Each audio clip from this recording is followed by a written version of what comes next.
নিজের বাপের কাহিনী, মায়ের কাহিনী, দাদার কাহিনী বলেন নাই, বলেছেন কোরআন এবং সুন্নাহর কথা। ঠিক কিনা?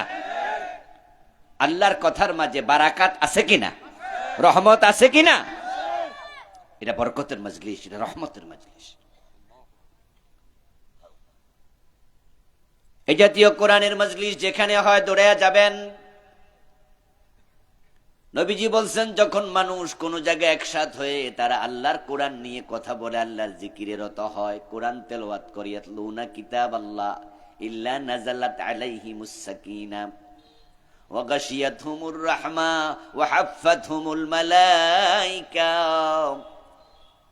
কোরআনের মজলিস যেখানে হয়, নবীজি বলেন আল্লাহ তাদের উপর আরশে আজিম থেকে সাকিনা, রহমত বর্ষণ করে। রহমত দরকার আছে না আমাদের? খুব দরকার, প্রশান্তি খুব দরকার। তাদেরকে রহমতে আল্লাহ ডুবাইয়া রাখে। ওই মজলিসের চারদিকে আল্লাহর রহমতের ফেরেশতারা গোল হইয়া দাঁড়াইয়া থাকে। সুবহানাল্লাহ। যখন আমরা কোনো দোয়া করি তখন আপনারা আমিন বলেন, ওই গোল হয়ে দাঁড়াইয়া থাকা ফেরেশতারাও আমাদের সাথে আমিন বলে।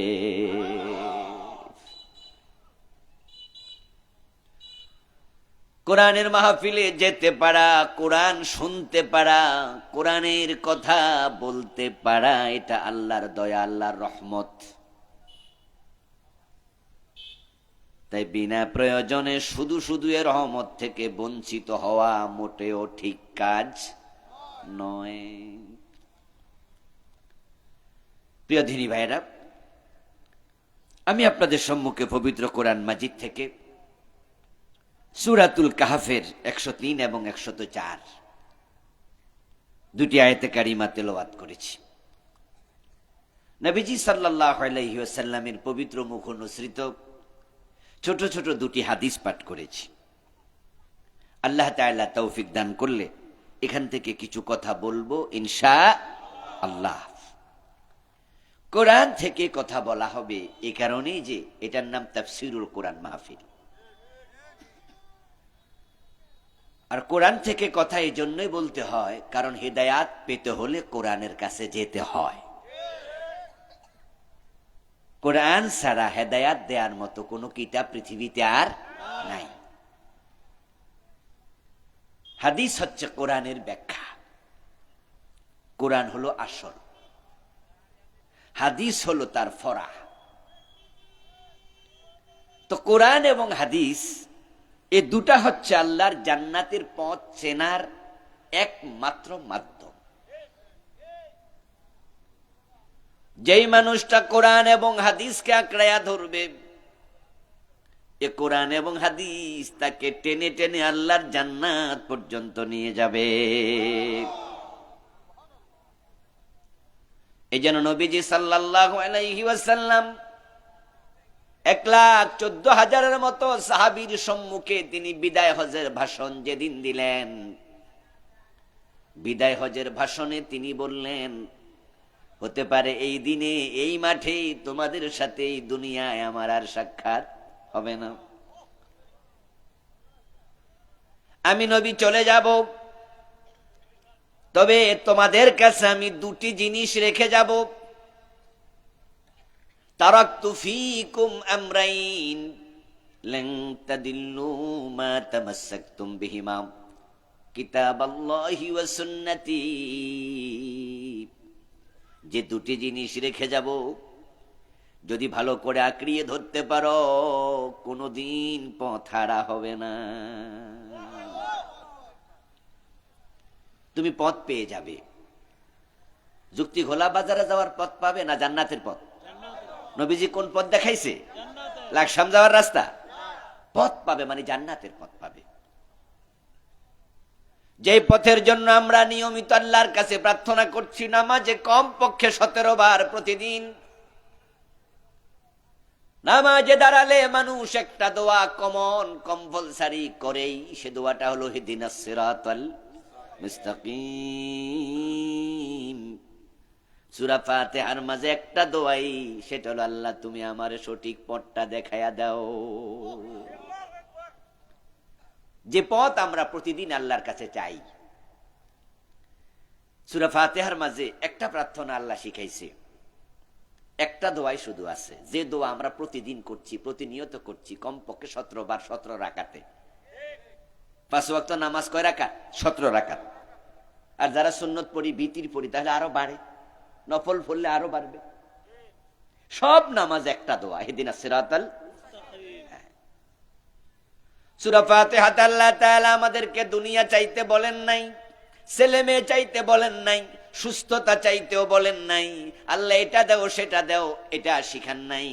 কোরআনে অন্য অন্য আয়াতে শিখাইছে, কিন্তু সূরা ফাতিহার মাঝে একটা দোয়াই শিখাইছে, আমাকে তুমি সঠিক পথটা দেখায়া দাও। নবীজি বলছেন, সে সঠিক পথ তোমরা যদি পেতে চাও, আমি দুটি জিনিস রেখে যাচ্ছি, আঁকড়িয়ে ধরো। ধরলেই তোমরা সঠিক পথ পেয়ে যাবে, পথ হারা আর হবে না। ও দুটি জিনিস আঁকড়িয়ে ধরতে হবে। 1 নাম্বার কিতাব আল্লাহ, আল্লাহর কিতাব কোরআন, এটাকে ধরো। এ ধরো মানে এরকম জোর করে ধরে রাখো নাকি না। দ্বিতীয় হচ্ছে আমার সুন্নাহ হাদিস। কারণ হলো এ কোরআন সংক্ষিপ্ত কিতাব, হাদিস হলো বিস্তারিত। তা কোরআন ধরলে হবে না, কারণ কোরআনে অনেক কিছু নাই, কিন্তু হাদিসে বিস্তারিত আছে। যেমন কোরআনে আছে হজ করো, কিন্তু 9 জিলহজ আরাফার মাঠে যাওয়া লাগবে, এটা কি কোরআন শরীফে আছে? কোরআনের মাঝে আছে যাকাত দাও, কিন্তু 1 বছর সম্পদ থাকা লাগবে 7.5 তোলা স্বর্ণ অথবা 52.5 তোলা রূপা। কতটুকু সম্পদ থাকলে যাকাত দিতে হয়, এই বিস্তারিত ব্যাখ্যা কি কোরআনের মাঝে আছে নাকি? এটা আছে হাদিসে। তাহলে কোরআন এবং হাদিস দুটাকে আঁকড়ায়া ধরো। কেমনে আঁকড়ায়া ধরবেন? নবীজি আবার নিজে ব্যাখ্যা করছেন, আদ্দু আলাইহা বিন নওয়াজিস। আমার রেখে যাওয়া কোরআন এবং হাদিসকে, তার বিধানগুলোকে তোমরা মাড়ির দাঁত দিয়া কামড়াইয়া ধরিও। মাড়ির দাঁত চেনেন তো? এগুলা না, একবারে যেগুলা দেখা যায় না, সামনের গুলা সিঙ্গেল আর ভিতরের গুলা কি ডাবল। ডাবল না, মাড়ির দাঁত ডাবল, শক্ত। এজন্য আমরা যখন মুরগির হাড্ডি ভাঙ্গা খাই, গরুর গোস্তের হাড্ডি খাই, তখন আমরা কি সামনের দাঁত দিয়ে কামড় দেই নাকি? দাঁতে ভেঙে যেতে পারে। আবার রাসূল কত সুন্দর করে বুঝান, আদ্দু আলাইহা বিন নওয়াজিস। আল্লাহর জান্নাতের পথ যদি পেতে চাও, আমার রেখে যাওয়া কোরআন এবং হাদিসের বিধানগুলোকে মাড়ির দাঁত দিয়া শক্ত করে কামড়াইয়া ধরিও। যে ব্যক্তি শক্ত করে ধরবে, কোরআন হাদিস তাকে টেনে টেনে জান্নাতে নিয়ে যাবে। আমরা জান্নাতে যেতে চাই না? জান্নাতে যাওয়ার জন্য আমাদের এই আয়োজন।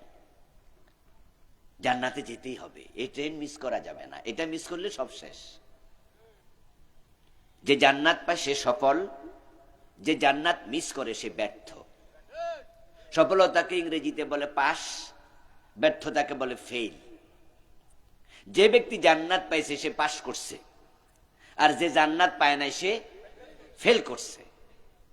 আপনার কত টাকা আছে, কি ক্ষমতা আছে, কি এমপি না মন্ত্রী, এগুলো পাস ফেলের মাধ্যম না, এগুলো পাস ফেলের ক্রাইটেরিয়া না, এগুলো পাশের কোনো লক্ষণ না।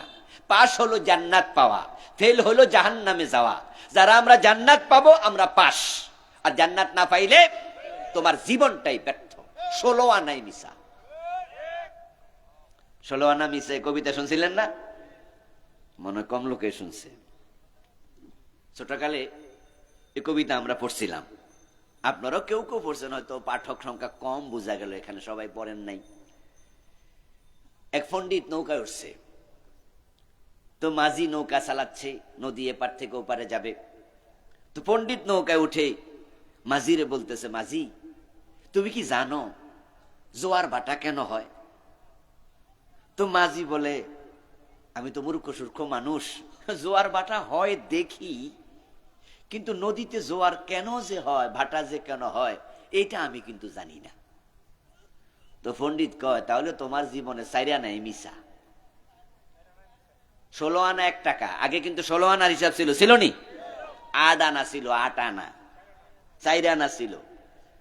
এখন তো ফোলাফান আবার বুঝবো না, 16 আনা মিশে, এটা আবার কি জিনিস? 1 টাকারে আমরা 16 আনা কইতাম, 4 আনা হইলো তার 4 ভাগের 1 ভাগ, আর 1 টাকার অর্ধেক কয় আনা? 8 আনা। মাঝিকে পণ্ডিত বলে তোমার জীবনে 4 আনা মিশা। কিছুক্ষণ পর যাই আর এক প্রশ্ন করলো, বলো তো এটা কি? এবার আবার মাঝি কয় আমি মূর্খ মানুষ, এটাও জানি না। তখন এবার পণ্ডিত কয় তাহলে 8 আনা মিশা। আগে গেছে 4 আনা, এখন কয় আনা? আরো 4 আনা, 8 আনা মিশা। একটু যাওয়ার পর আরেক প্রশ্ন করলো, মাঝি আবার জবাব দেয় আমি এটাও জানি না। তখন পণ্ডিত কয় তাহলে 12 আনাই মিশা তোর জীবনের। এই কথা কইতে কইতে হঠাৎ করে একটু জোরে বাতাস আসলো, দমকা হাওয়া বইতে শুরু করলো, ঈশান কোণে মেঘ জমেছে। এবার মাঝি বলতেছে পণ্ডিত সাহেব সাঁতার জানেননি, কারণ যেমনে বাতাস বইতে আছে লক্ষণ কিন্তু বেশি। আমার ছোট নৌকা যে কোনো টাইমে সাঁতার জানেন? এবার পণ্ডিত বলে না আমি তো সাঁতার জানি না। এবার মাঝি বলে আমার 12 আনা মিশা, কিন্তু সাঁতার না জানলে আপনার 16 আনাই মিশা।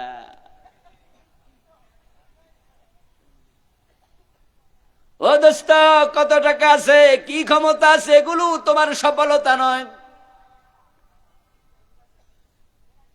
1000 কোটি টাকা আছে, বিঘা বিঘা জমিন আছে, এমপি মন্ত্রীর চেয়ারটাও পকেটে আছে, নিজের অধীনে আছে, বিশ্ববিদ্যালয়ের ভিসির চেয়ার দখলে আছে, সবাই তোমাকে বড় লোক বড় শিক্ষিত ভাবে, কিন্তু তোমার নাম জান্নাতীদের তালিকায় নাই। তোমার জীবন 16 আনাই মিশা। এই যে বেগম খালেদা জিয়া চলে গেছে, 3 বারের প্রধানমন্ত্রী। ফেরেশতা কবরে যাওয়ার পরে জিজ্ঞাসা তো আপনি প্রধানমন্ত্রী কয় বছর ছিলেন, এমপি কয় বছর ছিলেন, জিজ্ঞাসা?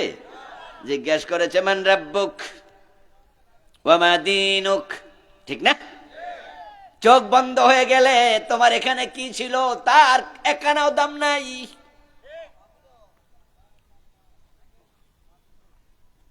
ওই যে 5টা সাদা কাপড় খালেদা জিয়ারে পরাইয়া কবরের মাঝে শোয়া দিছে, ওই কবরে বিছনা চাদরটাও দেয় নাই।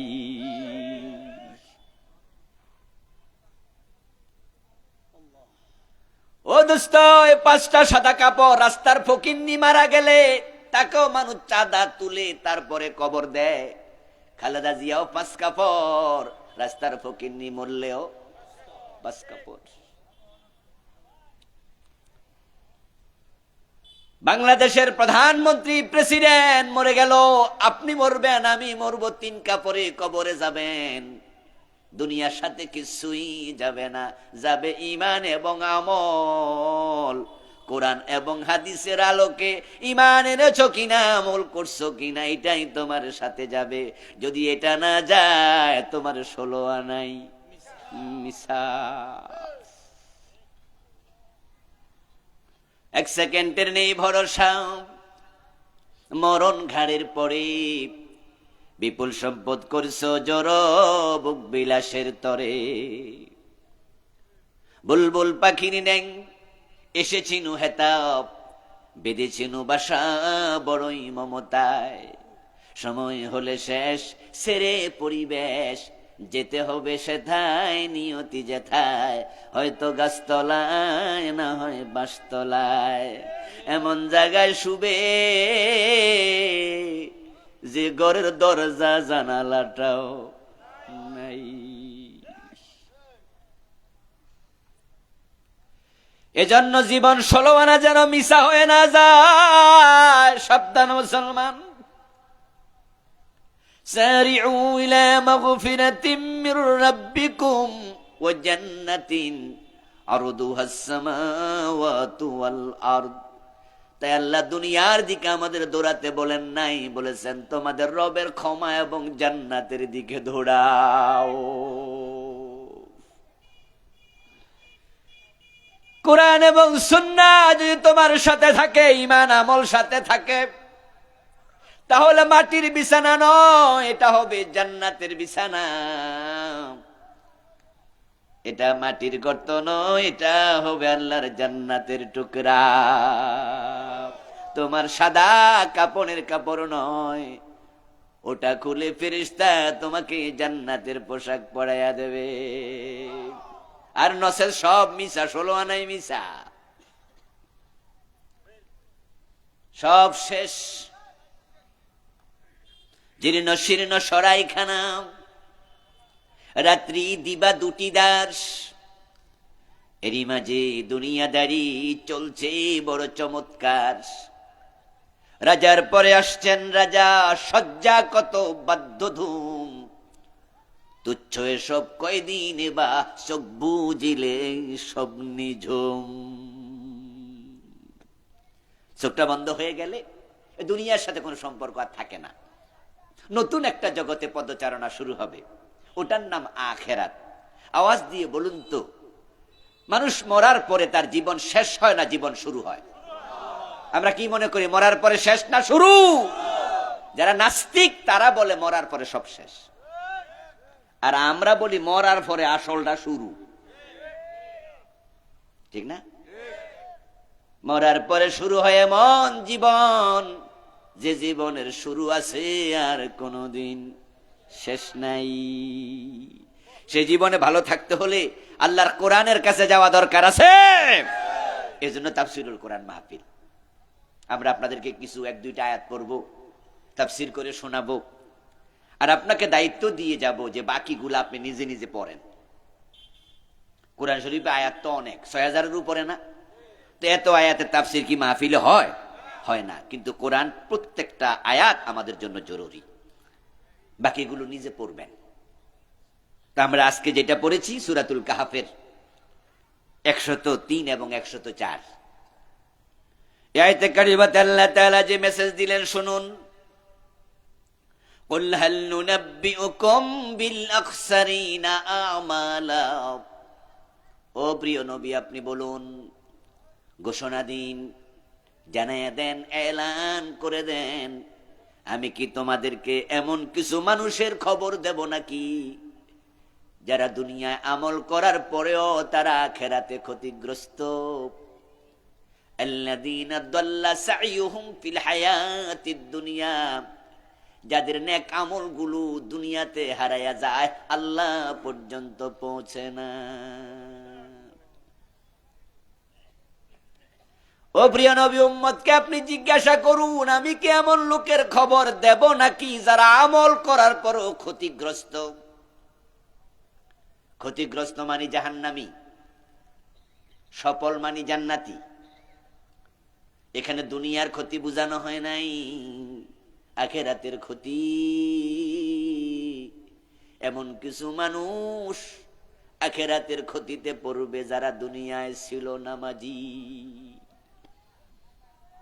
কাফেরের কথা বলছি না, তবে হ্যাঁ নামাজিও কুফরি করে। আমি ইহুদি খ্রিস্টানের কথা বলছি না, তবে হ্যাঁ ইহুদি খ্রিস্টানও ক্ষতিগ্রস্ত। কিন্তু আমি আজকে ফোকাস করব নামাজিদের মাঝে, রোজাওয়ালার মাঝে। আল্লাযীনা দাল্লা সাইয়ুহুম ফিল হায়াতিদ দুনিয়া, যারা আমল করেছে তবে তাদের আমলগুলো কবুল হয় নাই, দুনিয়াতে হারায়া গেছে। ওয়া হুম ইয়াহসাবুন, অথচ তারা ধারণা করে, আন্নাহুম ইহসিনুনা সুনআ, তারা ভালো কাজ করে চলছে, তারা মনে মনে ভাবে তারা জান্নাতি। অথচ আল্লাহর সামনে গিয়ে দেখবে আমল নামায় কিচ্ছু নাই, সব হারাইছে। হে নবী, আপনি উম্মতকে প্রশ্নটা করেন যে এমন লোকের খবর দেব যাদের আমল কবুল হয় না। এই কথাটা কিন্তু গতকালকে আল্লাহ বলেন নাই, গত মাসেও নাজিল হয় না। এই আয়াত নাজিল হয়েছে 1450 বছর আগে সাহাবাদের যুগে। তাহলে বোঝা গেল সেই যুগেও কিছু মানুষ এমন ছিল যারা আমল করছে কিন্তু আমল কবুল হয় নাই, ভালো কাজ করছে। মক্কায় যারা মুশরিক ছিল তারা হজের মৌসুমে হাজীদেরকে পানি পান করাতো, বিশেষ করে কুরাইশের মুশরিকেরা এবং আল্লাহর ঘর কাবা, ওই কাবার চাবি সংরক্ষণ করত কুরাইশের লোকেরা। নবীজি সাল্লাল্লাহু আলাইহি ওয়াসাল্লামের দাদা আব্দুল মুত্তালিব, উনি ছিলেন কাবা সংরক্ষণ কমিটির সভাপতি। সংরক্ষণ কমিটির সভাপতি, আমাদের দেশে মসজিদের সভাপতি আছে না, আব্দুল মুত্তালিব ছিলেন কাবার সভাপতি। কিন্তু ওই কাবার সভাপতি কাবা ঘরে মূর্তি ঢুকাইছে 360টা। কাবার সভাপতির নেতৃত্বে মূর্তি পূজা চলছে। ও দোস্ত, কাবার সভাপতি, অথচ কাবার ভিতরে বাইরে 360 মূর্তি রাখছে। মূর্তি পূজা করলে ঈমান আছে না গেছে? এটা জায়েজ না হারাম? ছোট শিরিক না বড় শিরিক? এই কাম করতেছে কার নেতৃত্বে? কাবা শরীফের সভাপতির নেতৃত্বে। আমাদের দেশে তো কেউ কেউ মসজিদের সভাপতি মনে করে বেহেশত আল্লাহ আমারে না দিয়া কারে দিব। তাহলে কাবা শরীফের সভাপতি আব্দুল মুত্তালিবের কি খবর? আহা, হাজিদেরকে তারা পানি পান করাতো, অনেক ভালো কাজ তারা করত, কিন্তু মানুষগুলো ছিল মুশরিক। তারা লাত মানাত উজ্জা হবলের পূজা করত। ভালো কাজ করে কি লাভ, ঈমান যদি না থাকে? আপনাদের ভুসি বাজার, বাগমারা বাজারে হিন্দু দোকানদার নাই? কোন ভিক্ষুক যখন হিন্দু দোকানদারের রুমে ঢোকে, দরজায় যায়, তার দোকানে ঢোকে, হিন্দু মানুষ কি ভিক্ষা দেয় না? একজন হিন্দু ভিক্ষা দিল 10 টাকা, সওয়াব হয়েছে কয়টা? দাল্লা সাইয়ুহুম ফিল হায়াতিদ দুনিয়া।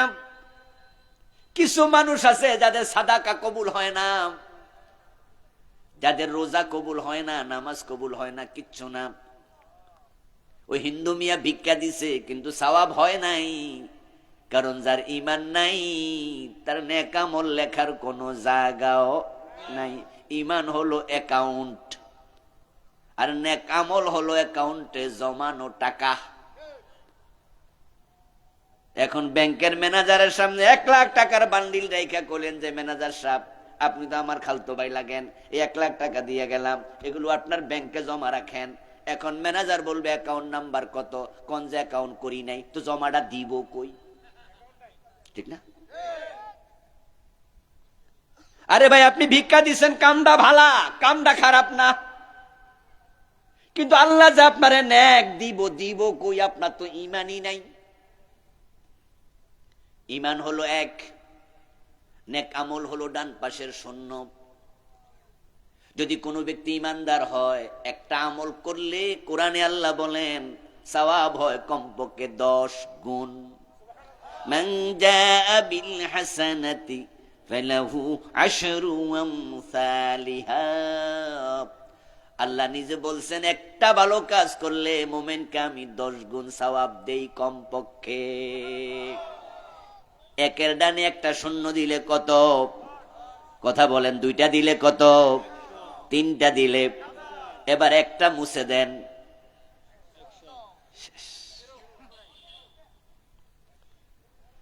ও দোস্ত, অ্যাকাউন্ট নাম্বার না থাকলে জমা হবেটা কোথায়? হিন্দু মিয়াও ভিক্ষা দেয় কিন্তু আমল নামা তো নাই, লিখবে কই?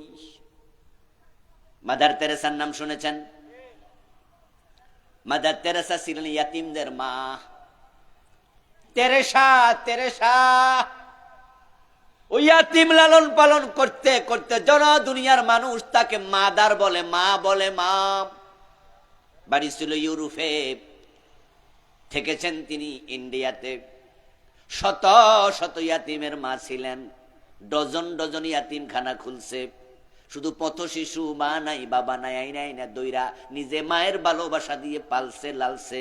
তার কর্মের স্বীকৃতি স্বরূপ তাকে শান্তিতে নোবেল প্রাইজ দেয়া হয়েছে। নোবেলে প্রাপ্ত অর্থ টাকা পুরাটা ইয়াতিমখানায় দিয়ে দিছে। বলুন তো, ইয়াতিম লালন পালন করার মাঝে নেক আমল আছে না নাই? সওয়াব আছে না নাই? কিন্তু মাদার তেরেসা কয়টা সওয়াব পাইছে?